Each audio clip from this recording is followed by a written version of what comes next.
నమస్తే అన్న, అందరికీ నమస్కారం. కువైట్లోని మహబుల్లా ప్రాంతంలో పోలీసులు తనిఖీలు చేస్తూ ఉన్నారు. అలాగే కువైట్లోని పోలీసులు మహబుల్లా ప్రాంతంలో పెట్రోలింగ్ చేస్తూ ఉన్నప్పుడు ఒక భవనం దగ్గరికి అయితే రావడం జరిగింది.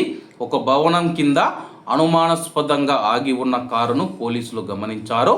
వాహనం దగ్గరికి వెళ్ళి డ్రైవర్ యొక్క గుర్తింపు కార్డునైతే పోలీసులు అడగడం జరిగింది.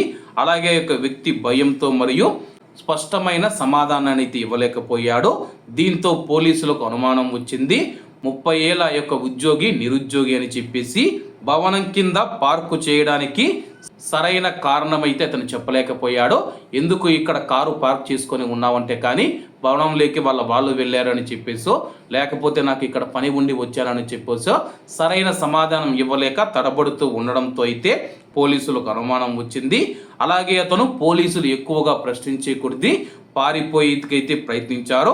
వెంటనే అధికారులు పారిపోతూ ఉన్న యొక్క వ్యక్తిని పట్టుకోవడం జరిగింది. అనుమానం వచ్చిన వ్యక్తిని ముందు జాగ్రత్తగా తనిఖీ చేశామని చెప్పేసి అతని వద్ద మాదక ద్రవ్యాలు, క్రిస్టల్ మేత్ మరియు మాదక ద్రవ్యాల మాత్రలు, అలాగే మాదక ద్రవ్యాలు కలిగి ఉన్న బ్యాగును స్వాధీనం చేసుకున్నామని చెప్పేసి ప్రస్తుతం అతన్ని అరెస్ట్ చేసి చట్టపరమైన చర్యల కోసం సంబంధిత అధికారులకు రెఫర్ చేసినట్లు అధికారులు తెలియజేశారు. కువైట్లోని మహబుల్లా ప్రాంతంలో ఒక భవనం వద్ద ఆగి ఉన్న కారును పోలీసులు తనిఖీ చేయగా ఈ వివరాలు అయితే తెలియజేశారు. కాబట్టి అందరూ బాగుండాలి, అందులో మనం ఉండాలి. అందరికీ నమస్తే అన్న, జై హింద్.